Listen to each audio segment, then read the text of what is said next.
Saya lebih banyak berantem di jalan. Berantem di jalan? Ya, semua murid-murid saya adalah orang-orang yang pernah saya hajar, saya kalahkan.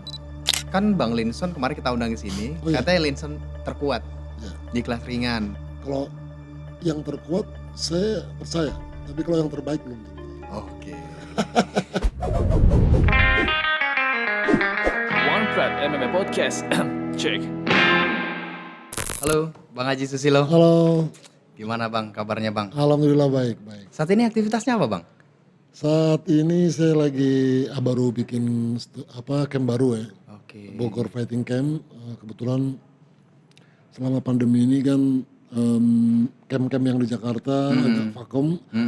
Kebetulan jadi saya hijrah dulu. Oke, hijrah dulu. Hijrah dulu ke Bogor, dan alhamdulillah di Bogor ini banyak dukungan dari masyarakat. Ada banyak tokoh-tokoh masyarakat sekitar Bogor yang mendukung untuk didirikannya sebuah camp baru. Oke. Bang Haji, ternyata kedatangan Bang Haji ini sebetulnya sudah dirindukan oleh Sobat One Pride. Mereka ternyata mungkin menyaksikan perjalanan karir Bang Haji selama mungkin jadi fighter. Tapi mereka sepertinya ingin di flashback. Oke. Kemarin saya ngundang Linson Simanjuntak, Oh ya. Fransino Tirta, Oke. Dedi Nugraha. Nugraha. Nah, tapi komentarnya Haji Susilo dong diundang. Akhirnya nih, Sobat One Pride saya undang langsung Bang Haji Susilo. Kita akan tanya-tanya nih. Saya jujur aja nih, saya dulu nggak kenal Bang Haji Susilo nih Siap. sebagai fighter, tapi saya juga kepo di dalam Bang Haji Susilo. nih. Siap. Bang Haji, dulu sampai sekarang kan tetap terkenal nih, tetap tenar gitu ya. Mungkin saya mau tarik mundur. Dulu awal bela diri apa sih yang digeluti? Jadi gini, saya asal kota saya kan dari Tegal, Jawa Tengah. Nah, di sana itu bela diri banyak. Saya cukup belajar beberapa bela diri, terutama kayak silat, karate, gitu-gitu. Tapi sempat juga saya belajar boxing. Boxing. Ya, karena di daerah kan jenis-jenis bela diri yang modern baru jarang. Paling ada cuma ya silat, karate, boxing, cuma itu aja. Oke. Nah, berbekal dari sana, Itu tahun-tahun berapa waktu itu? itu saya dari kecil udah belajar bela diri. Oke. Ya, dari Umur belasan? enggak lah, dari SD kelas 1, kelas 2. SD kelas 1? Iya. Oke. Gitu. Cuma secara jadi bokap kebetulan dia orang bela diri juga. Jadi dia yang meletakkan batu pertama di pondasi bela diri saya. Oke. Gitu. Yang gitu-gitulah. Sampai akhirnya masuk SMP, saya masuk di Merpati Putih dulu ya. Merpati Putih. Tapi, Silat itu ya? Ya, silat. Kemudian sampai berapa tahun lama sekali, tapi saya selingkuh juga. Oke. Saya nggak puas dengan kualitas lumayan, kalau yang lebih baik bisa didapatkan.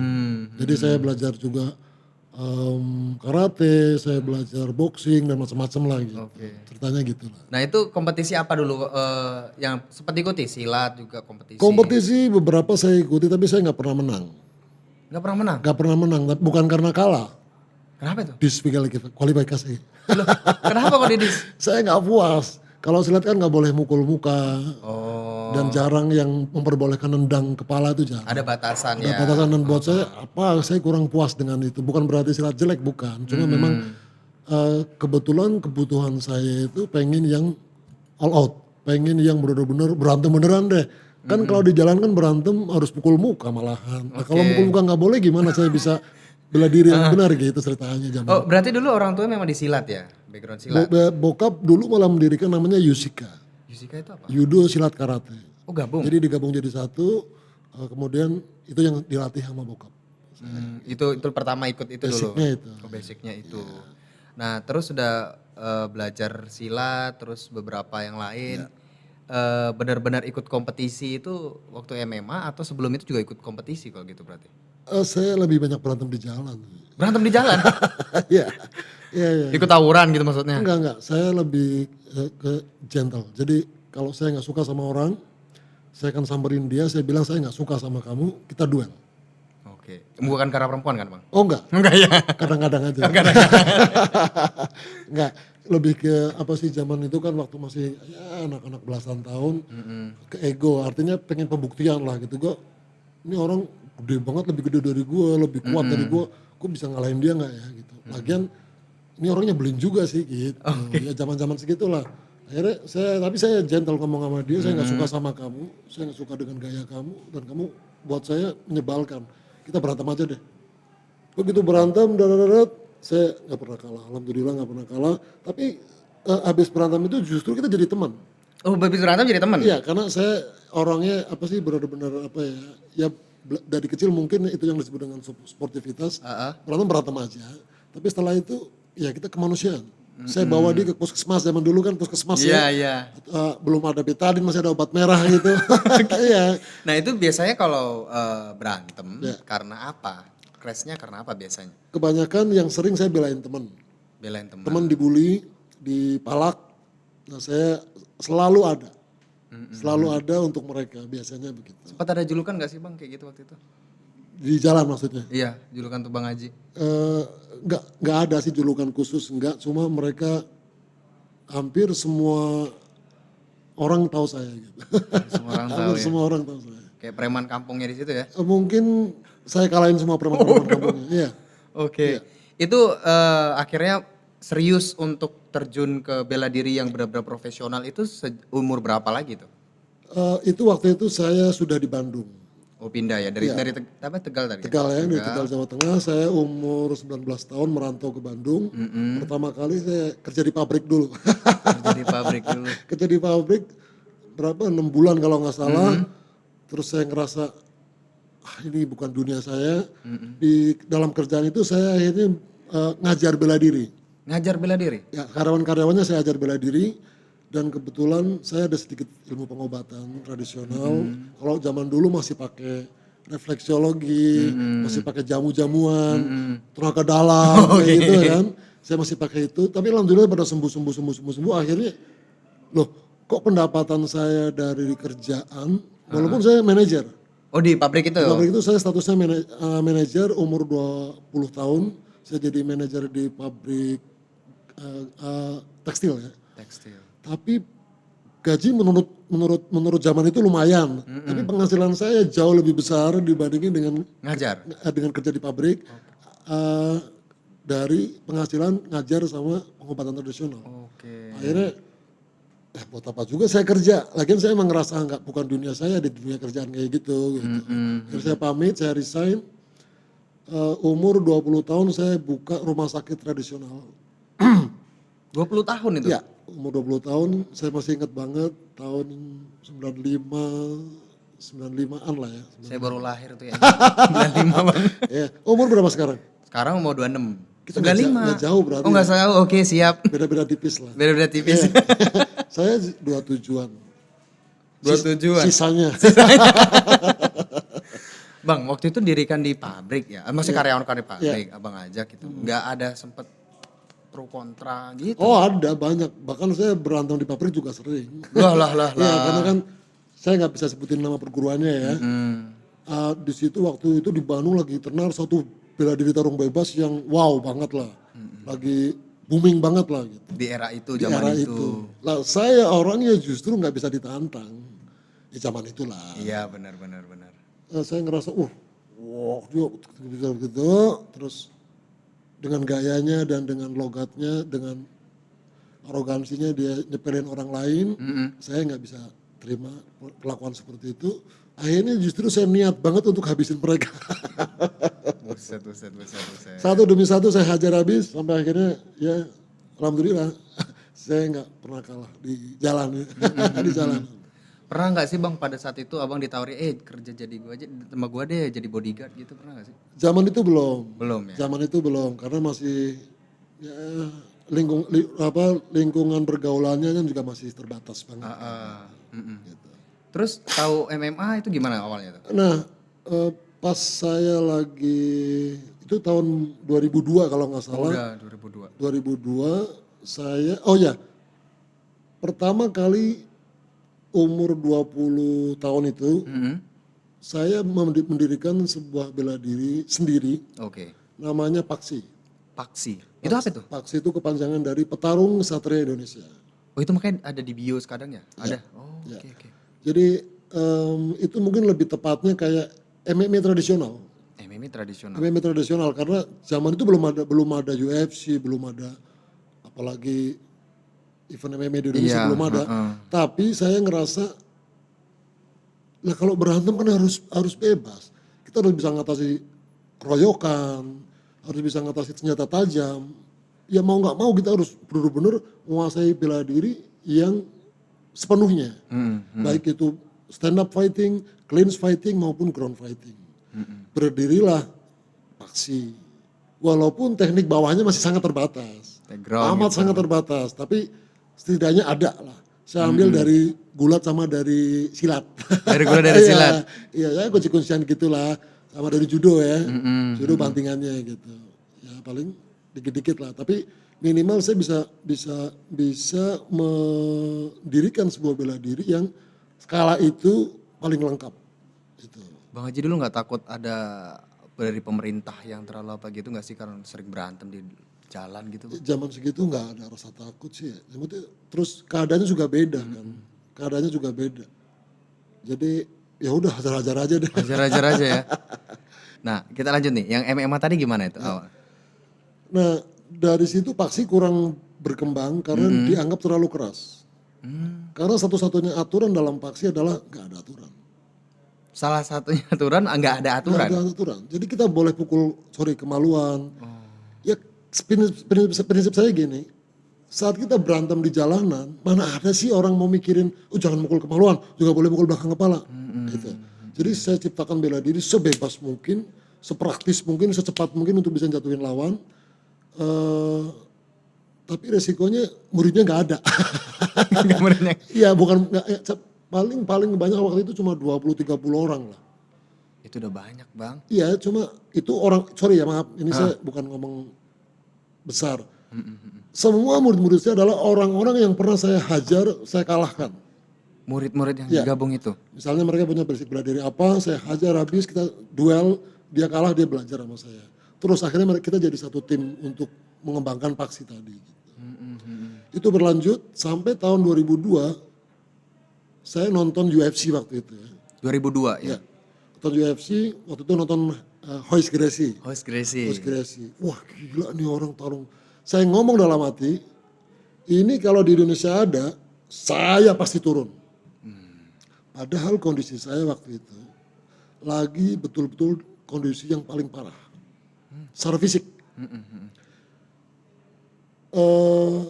Rokok, waktu itu saya masih ngerokok. Itu rokoknya rokok jarum coklat.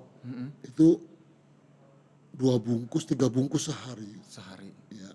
Kopi hitam itu minimal 6 gelas, 8 gelas lah. 6 gelas. Iya, makan cuma sekali, 2 kali. Lebih banyak begadang lah. Tiap hari pasti begadang. Nah, saya suka konsep-konsep Teknik-teknik gitu. teknik, entah itu buku, entah itu kehidupan, apapun. Nah, saya dulu belum punya komputer, jadi pakai Mesin ketik tuh. tak. Ya, masih kayak mesin ketik. Jadi kalau malam berisikin tetangga dan gitu. Nah, gak lama setelah saya ngomong dalam hati begitu, muncullah TPI Fighting TPI Championship Fighting Championship. di TPI. Iya benar. Begitu nonton, begitu tahu ada berita, saya langsung daftar. Berat badan saya waktu itu 67 kilo. Dan kondisi fisik saya sangat parah. Sangat parah. Saya masih ingat banget, pertama kali saya latihan, di Bandung itu ada, di tempat tinggal saya, deket, atau ada lapangan namanya lapangan Baru Jati. Itu lapangan bola tapi kecil. Oke. Itu saya masih ingat banget, saya lari 2 keliling lapangan bola, bukan lapangan beneran, ini lapangan asal kampung lah, lapangan kampung 2 putaran muntah saya. Jadi begitu menderitanya saya secara fisik dan benar-benar drop banget. Nah, tapi saya nggak nyerah, saya pikir ya namanya perjuangan gitu. Akhirnya latihan terus tiap hari, sampai akhirnya yang tadinya saya lari cuma 2 kilo itu 4 kali berhenti, muntah-muntah dan seterusnya gitu. Tiap hari saya lari 5 kilometer, itu minimal. Dan gak cuma jogging tapi juga ada sprintnya juga. Itu hanya untuk pemanasan. Hanya untuk Hanya untuk pemanasan. pemanasan. Begitu 3 bulan latihan, datang lagi dipanggil ke TPI. Dan waktu itu saya dicek kesehatan, semua lulus semua. Dan PO2 max saya tertinggi. Kalau nggak salah waktu itu ada Linson Simanjuntak atletnya gitu, dia paling 40 atau 42. Saya kalau nggak salah waktu itu hampir 45 atau 46 lah. Itu Dokter Jun yang periksa? Ya, Dokter Junaidi. Dan saya sempat nanya sama Dokter Junaidi, dok ada kaitannya nggak stamina orang sama ketenangan? Enggak lah, bla bla bla bla. Oh saya wajar, oh ya dia kan dokter. Hubungan dia hanya dengan jasmani.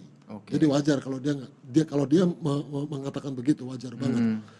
Tapi kalau saya harus sampaikan ke teman-teman fighter yang ada di Indonesia, ketenangan justru minimal 50% dari stamina manusia. Ketenangan. Tenang bukan ditenang-tenangkan. Karena beda antara ditenang-tenangkan dengan benar-benar tenang. Ya, karena waktu itu saya lagi senang-senangnya meditasi. Ya, 2002 ya. Saya mulai terjun meditasi itu 99. Dan itu Bang Haji tinggal tuh pengobatan apa segala macam yang sempat berdiri itu lepas Masih gitu berjalan, aja. Masih berjalan. Masih berjalan. Jadi saat saya jadi fighter, saya juga ngobati orang. Saya juga ngajar meditasi juga. Tapi belum nulis buku. Belum nulis Belum buku. nulis buku waktu itu. Ya. Nah, Bang, waktu itu berarti pertama gabung berarti ada Linson di situ. Itu kan Bang Linson kemarin kita undang ke sini, katanya Linson terkuat di kelas ringan dan dulu katanya kan sistemnya audisinya sehari selesai. Apa sih bahas sistemnya caranya dulu di TPI Fighting? Oh iya, jadi ada fight juga di situ dan yang dianggap memenuhi syarat mungkin hampir sama lah dengan One Pride dan seterusnya. Gitu.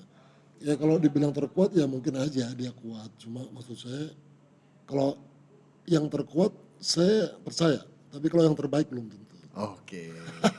Nah ngomongin kiprah Bang Aji ini juga salah satu mungkin salah satunya di awal ya yang fighter Indonesia yang bisa tembus internasional di Jepang ya.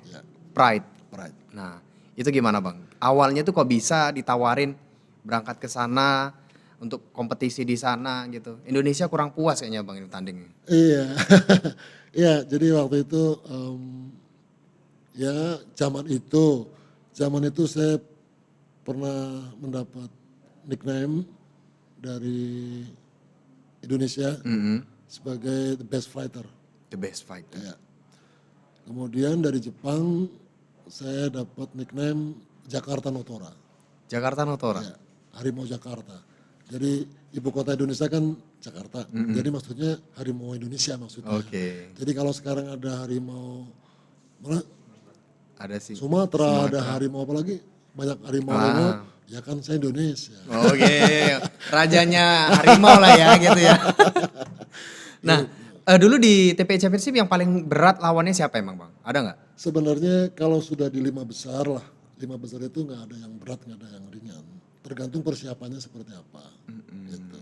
Jadi kalau harus saya ngomong jujur, saya nggak pernah ngerasa punya lawan berat, nggak pernah ngerasa sama sekali. Karena bagi saya masalahnya hanya di persiapan aja. Mungkin saat itu si A persiapannya lebih matang dari saya, jadi dia bisa mengalahkan saya.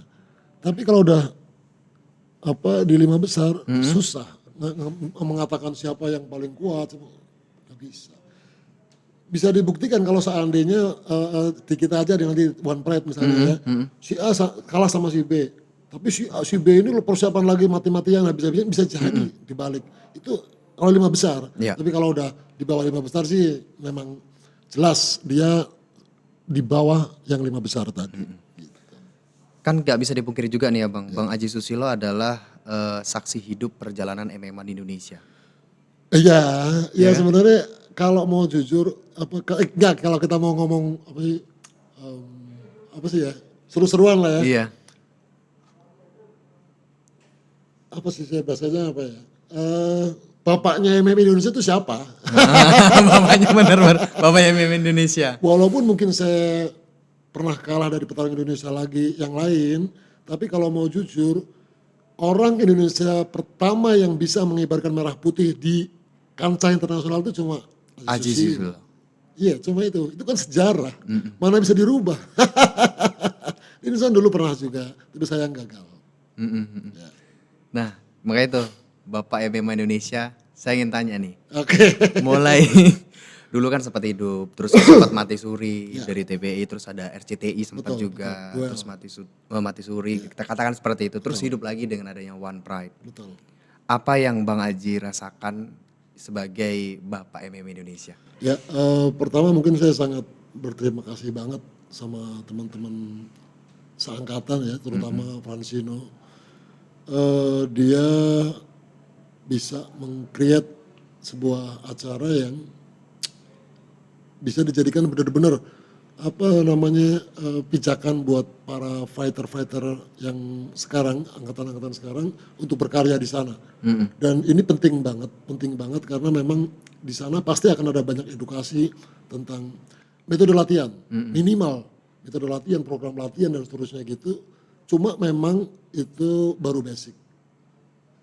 Baru basic ya? Karena buat saya bela diri itu, kalau saya ditanya bela diri hobinya dari kecil, bukan. Bela diri bukan hobi sama sekali. Bela diri is my way. Jalan hidup saya. Dan orang saya pikir sedikit sekali yang tahu persis apa itu bela diri. Makanya saya nulis buku tentang bela diri. Dan ini bukunya. Sobat One Pride. Ini buku ini pertama, buku Ya, yang pertama. buku pertama. Spiritual Fighter.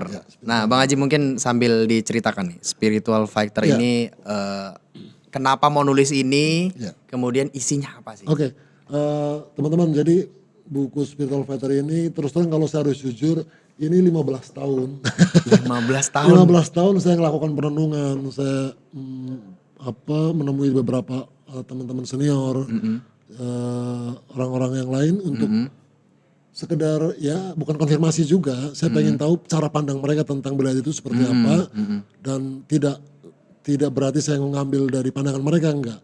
Saya udah punya pandangan sendiri, tapi paling enggak saya harus menggunakan bahasa yang bisa diterima Oke. oleh mereka gitu.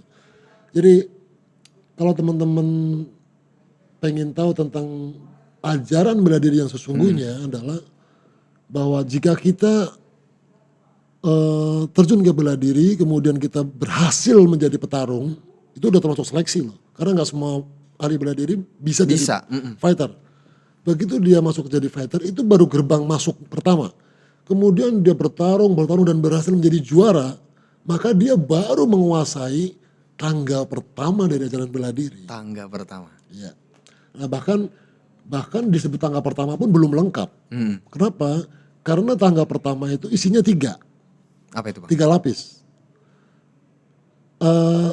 Ada jasmani, ada energi, dan juga pikiran. Pikiran tuh bukan cuma mental. Pikiran dalam bahasa Sanskerta itu jadi gini. Gini biar gampang pemahamannya ya. Ajaran bela diri yang sesungguhnya adalah terdiri dari 4 bagian. Bagian, bukan tahapan. 4 bagian ya? Bagian tuh begini, tangan adalah bagian dari saya, maka saya nggak terpisahkan dari tangan saya. Kalau orang sentuh tangan saya, dia sentuh saya juga berarti, ya kan? Ada kanuragan, ada kadigdayan, ada kasampurnan, ada kasunyatan. Saya gunakan bahasa Jawa aja biar gampang. Kanuragan ini berasal dari kata raga. Kanuragan raga. Ya, asal katanya dari kata raga, dan raga sendiri berasal dari suku kata rag, R-A-A-G dalam bahasa Sanskrit, yang artinya dia yang memiliki keinginan sekaligus perasaan. Oke. Jadi ketika kita memahami olahraga hanya sebatas jasmani, itu adalah kesalahan pertama yang kita lakukan. Baru bagian 1 gitu. Ya.